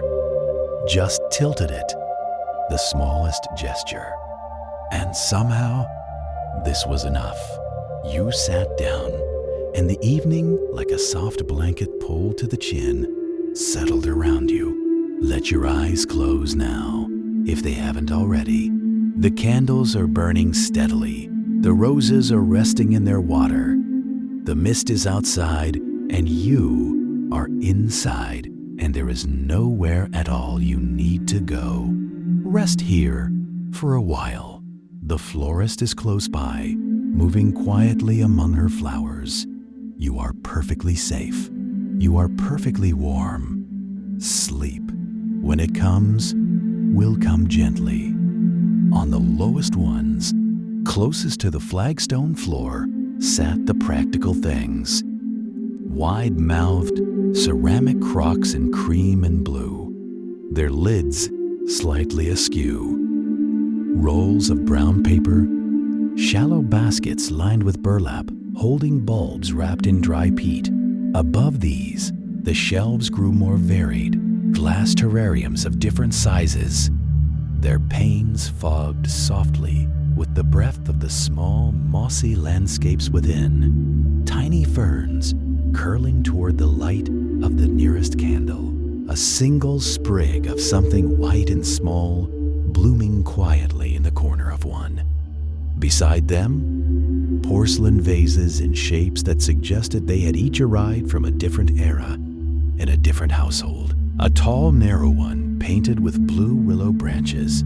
A squat, round one the color of old cream, with a crack along its base that had been mended so carefully it was almost invisible. A pair of small ones, identical, each holding a single dried poppy head on a long pale stem. And between all of this, wherever a shelf offered a spare inch of space, there were books. They were old, all of them, leather-bound and cloth-bound, and in some cases, bound in something that had once been leather and had since softened into something more ambiguous. Their spines were lettered in gilt that had mostly faded to a warm ghost of itself. The Language of Flowers, a practical herbal, Observations upon the Garden at Kew, Volume 3, on the classification of the rose family. One thick volume lay open, face down as though someone had set it aside mid-page and fully intended to return. You found yourself wondering what sentence they had left unfinished. You tilted your head back very slowly. The ceiling was low and dark-beamed, and from it hung the herbs. They had been gathered into bundles, some thick as a wrist, some barely a handful, and tied with loops of rough twine, then left to dry in the warmth of the shop over what must have been many seasons. Lavender, in its dozens of shades, from deep violet to faded gray. Rosemary, its stiff gray-green spines pointing downward in neat formations. Chamomile, its tiny dried flowers, pale as old paper. Sage and thyme, and something you didn't immediately recognize. Silver-leafed, delicate, with a scent that drifted down when the candles below it moved. Sweet and faintly resinous, like a forest in late summer. The bundles swayed, almost imperceptibly, in the slow, warm currents rising from the candles, and their shadows swayed with them across the beams above, long and softly edged, as unhurried as everything else in this room.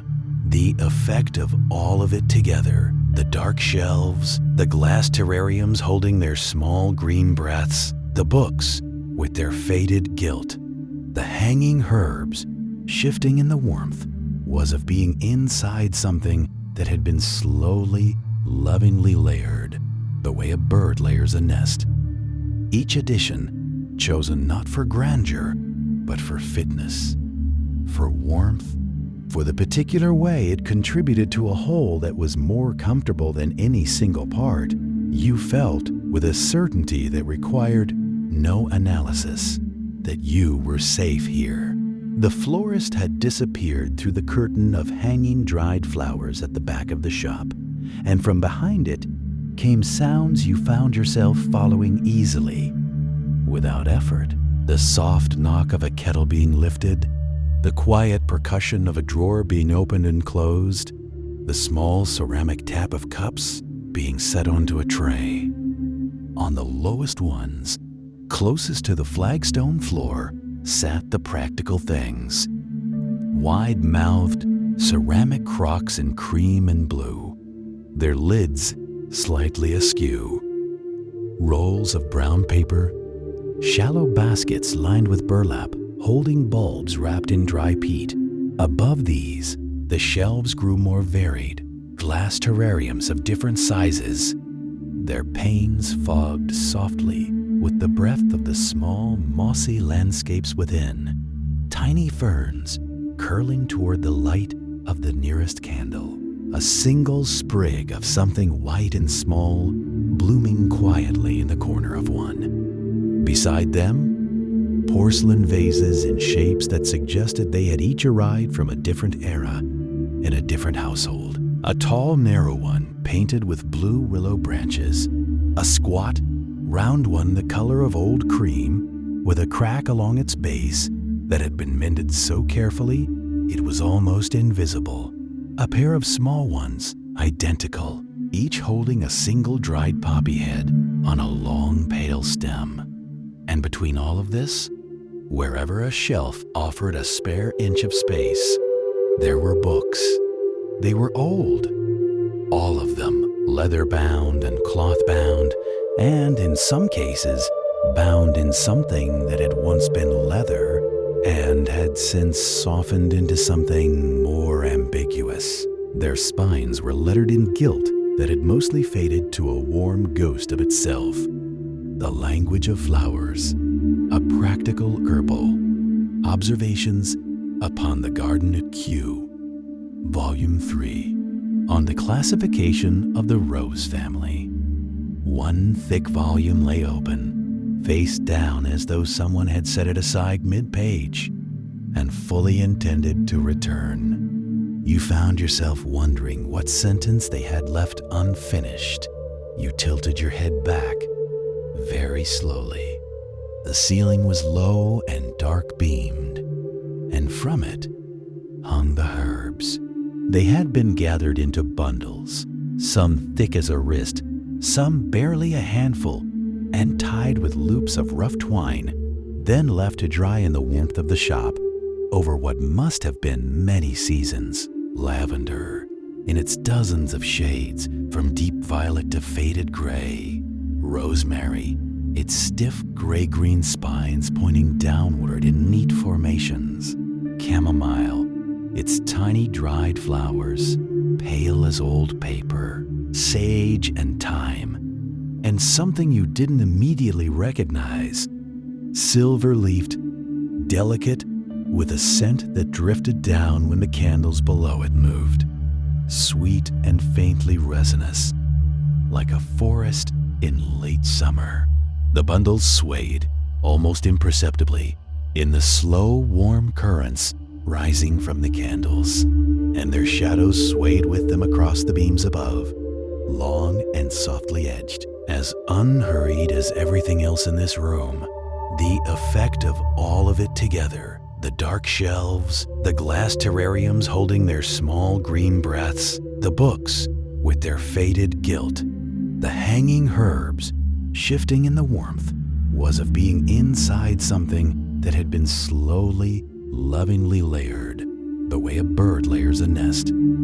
Each addition chosen not for grandeur, but for fitness, for warmth, for the particular way it contributed to a whole that was more comfortable than any single part.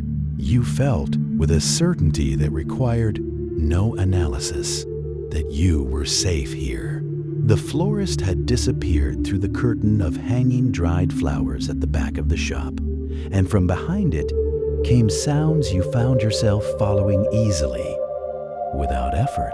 The soft knock of a kettle being lifted, the quiet percussion of a drawer being opened and closed, the small ceramic tap of cups being set onto a tray. The minutes passed slowly, measured by the distant chiming of church bells.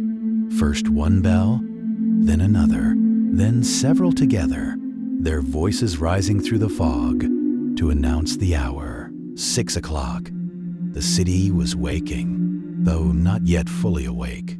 The market sounds grew gradually louder. The rumble of more carts, the calls of vendors beginning to arrange their goods, the general murmur of commerce preparing to commence. And then, from the door that led to the floors above the shop, there came the sound of footsteps on wooden stairs, slow footsteps, careful and measured, descending one step at a time. Each step produced its own particular note. Some stairs creaked, others groaned softly, a few were silent. The footsteps knew these sounds, anticipated them, accepted them as familiar companions. A key turned in a lock somewhere in the darkness, and the door at the bottom of the stairs opened. A figure appeared, barely visible, in the dim light that crept around the edges of the shutters. The figure moved with the deliberate slowness of age, not infirm exactly, but conscious of the body's limitations and unwilling to test them unnecessarily. There was a pause, a moment of stillness, and then the strike of a match. A small sound, sharp and sudden in the quiet. The match flared, and in its brief light, one could see a pair of hands holding it, old hands marked with the signs of long labor, the skin spotted and creased, the fingers slightly gnarled, but still capable. Still, sure. The hands moved the match to a lamp that stood on a small table near the door, and the lamp's wick caught, the flame spreading and steadying until it cast a warm circle of light that pushed back the darkness for several feet in all directions. In that light, more could now be seen. The hands belonged to an elderly man dressed in clothing that spoke of modest circumstances, maintained with care, dark trousers, a waistcoat of gray cloth, a white shirt with a collar that had been washed many times, and over all, a long brown apron, its pockets sagging with the weight of small tools. The man's face was gentle, deeply lined, with kind eyes that held the particular softness that comes from a lifetime of working with one's hands to create things meant to bring joy to children. This was Mr. Arthur Bellamy, and he had been making toys in this shop for longer than many people had been alive. He was 73 years old, though he rarely thought about his age except when his knees protested the climb up the stairs or his fingers grew stiff on cold mornings. He had been born in this building, had learned his trade from his father in this very workshop, and had continued that work through all the years since, creating wooden horses and painted dolls, mechanical birds and puzzle boxes, tin soldiers and miniature theaters. He stood for a moment, holding the lamp, allowing his eyes to adjust to the light and his mind to adjust to wakefulness. This moment of standing still, of simply being present in the space where he spent his days, was as much a part of his morning ritual as lighting the lamp itself. He looked around the workshop, seeing without needing to focus his attention, the familiar shapes, the known locations of tools and materials, the comforting presence of his life's work. When the floor was tidy, he emptied the shavings into a wooden box kept for that purpose. The shavings would be used later to pack delicate toys for shipping, or given to a neighbor who used them to start fires, or sometimes simply kept because their scent was pleasant. The smell of fresh-cut wood, of pine and oak, and sometimes the sweeter scent of fruitwood. Mr. Bellamy moved next to his main workbench, where several projects lay in various stages of completion.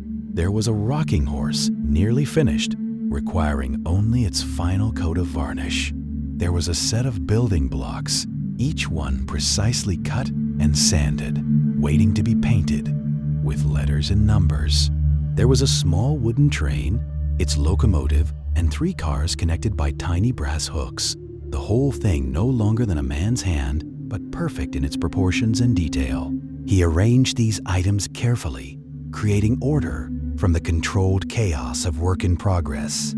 Each piece was positioned just so, each tool returned to its proper place. The chisels went in their rack, arranged by size. The small pots of paint were lined up according to color. The brushes stood in a jar, their handles down, their bristles clean and ready for use. This daily arranging was not merely tidiness for its own sake. It was a form of meditation, a way of preparing both the space and his own mind for the work ahead. As he worked, his eye fell upon a particular shelf near the back of the shop, slightly above his usual line of sight. On this shelf, among other toys that had accumulated over the years, stood a small wooden soldier. It was an old toy, very old, older than most of the pieces in the shop. The paint had faded until the soldier's red coat was more pink than scarlet, and his black boots had grayed with time. One arm was raised in a permanent salute, and his face, though simple, bore an expression of solemn dignity. Mr. Bellamy saw this soldier every morning as he tidied his workshop, and every morning he paused, just for a moment, his eyes resting on that small figure. He never moved it, never took it down to examine it, never offered it for sale, though customers occasionally inquired about the older toys on the upper shelves. It remained where it had been placed many years ago, and he could not have said exactly why he kept it there, could not have explained the small tightening in his chest when he looked at it, or the way his hand sometimes lifted slightly as if to reach for it before falling back to his side. This morning was no different. He paused, he looked, his expression grew distant for just a moment, and then he turned away and continued with his preparations. The shop was ready now, or nearly so. The floor was swept, the lamps were burning, the tools were arranged, the toys were in their places. Mr. Bellamy moved to the door and unlocked it, turning the key with a practiced twist, then pulled it open just slightly. He did not expect customers at this early hour. It was barely 6:30, but he liked to leave the door ajar, to allow the sounds of the street to enter, to signal that the shop was awake and alive, even if not yet fully open for business. The memory came flooding back, sharp and clear despite the decades. Yes, he had made a candle for Sarah's 17th birthday, had spent hours on it, making and remaking it until it was perfect, had wrapped it in his best paper, had fumbled through, giving it to her with all the awkward earnestness of a young man in love.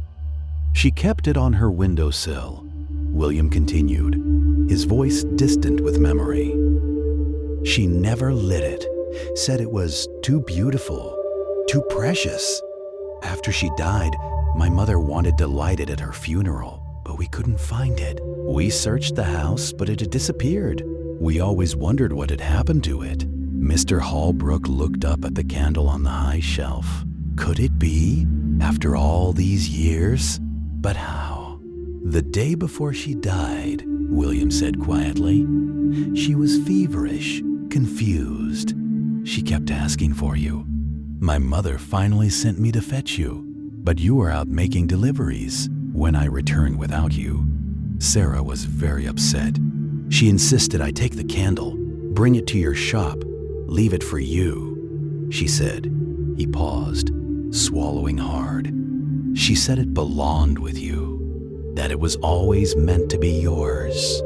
"I never received it," Mr. Halberg said, his voice barely above a whisper.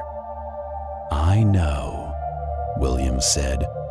"I was 9 years old, grieving and confused. I set out to bring it to you, but the streets were icy, and I fell.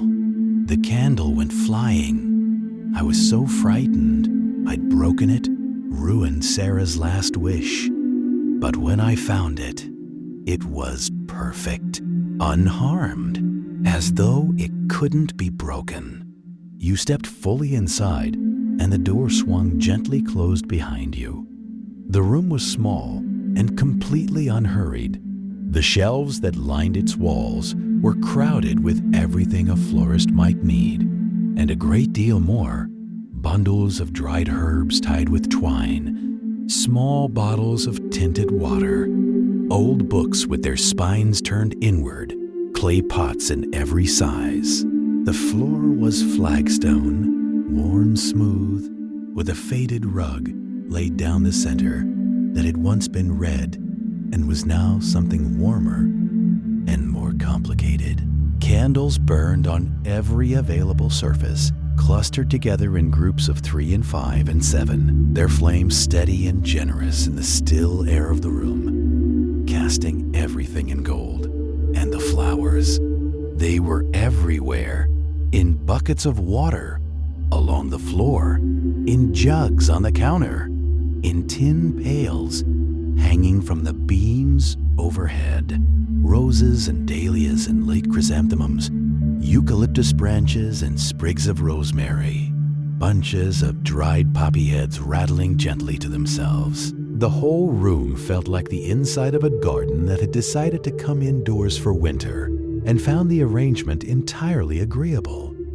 You heard a sound from somewhere deeper in the shop, a soft, rhythmic snipping, the sound of scissors working through stems, and a moment later, a figure appeared through a curtain of hanging dried flowers at the back of the room. The florist was older, with a face that had settled into a kind of gentle steadiness, the way old wood does, not worn down, but worn into something more itself.